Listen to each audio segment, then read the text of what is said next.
सच्चिदानन्दरूपाय विश्वोपत्यादिहेतवे तापत्रयविनाशाय श्रीकृष्णाय वयं नमः। पुष्टिमार्गीय सर्वज्ञ करुणारसपूरित श्रेष्ठफलप्रदाता च तस्मै श्री गुरुवे नमः। जय श्री कृष्ण, राधे राधे। जय श्री वल्लभ प्रियजनों, दास का प्रणाम स्वीकार करें। आज ये दास उपस्थित है आपके सामने श्री सारी रामदास जी की कथा लेकर।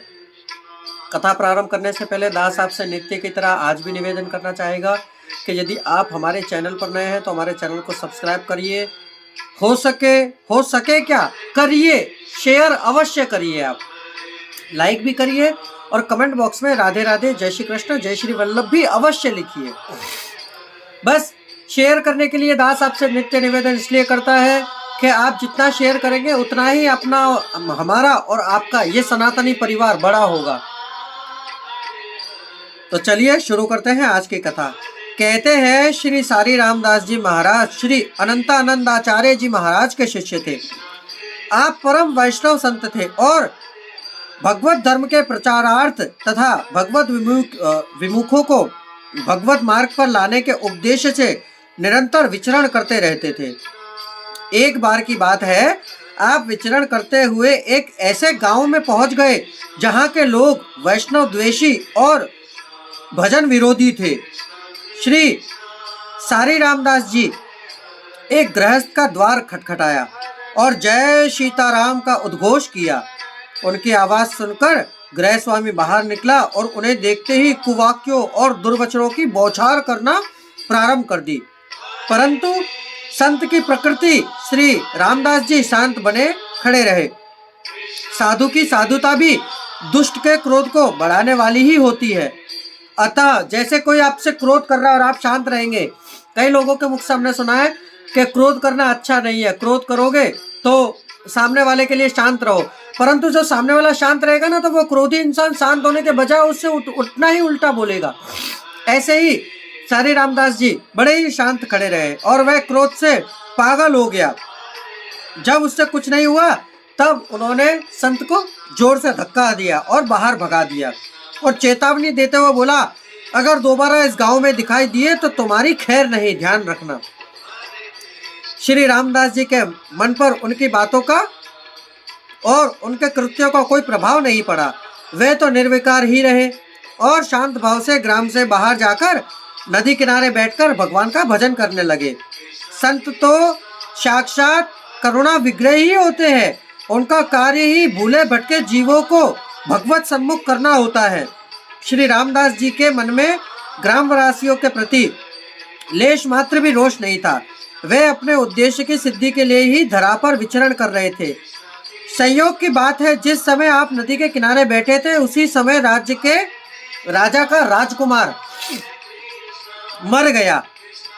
राजा प्रजा सब करुण क्रुदन करते हुए राजकुमार के शव को ले जाकर दाह संस्कार करने के लिए नदी किनारे आए।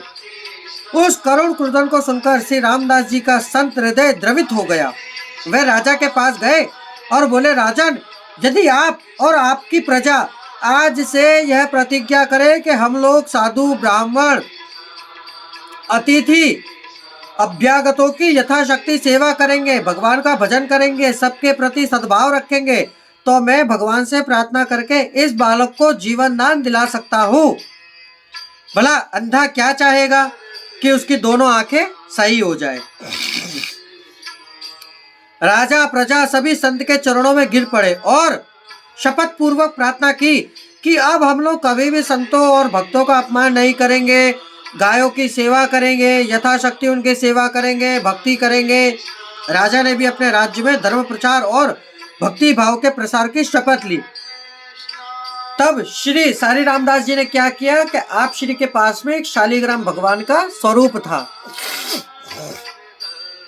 उन्होंने उस शालिग्राम के स्वरूप पर तुलसी दल चढ़ाया और पादोदक राजकुमार के मुख में डाला। अकाल मृत्यु का हरण करने वाले उस महाप्रसाद के मुख में जाते ही राजकुमार ने इस कला आंखें खोल दी, जैसे मानो अभी अभी नींद से उठा हो। चारों ओर संत और भगवंत की जय जयकार होने लगी। इसी प्रकार श्री संत सारीराम दास जी ने अनेक भगवत विमुखी भक्तों को भगवत पथ का पथिक बनाया। ऐसे परम संत हुए सारीराम दास जी। कहते हैं ना, भगवान की जब भगवान की भक्ति चरम सीमा पर पहुंचती है तभी वह सार्थक होती है। ऐसे ही सारे रामदास जी भगवान के परम भक्त हुए। इनकी कथा जहां तक हम आपको बताएं वहां तक कम है प्रियजनों। इसलिए आपके द्वार पर यदि कोई संत आता है, कोई ब्राह्मण आता है, आप उसके स्वरूप को देखें नहीं, उसके स्वरूप को ना देखें, अपितु वो कौन है। अतिथि देवो भव।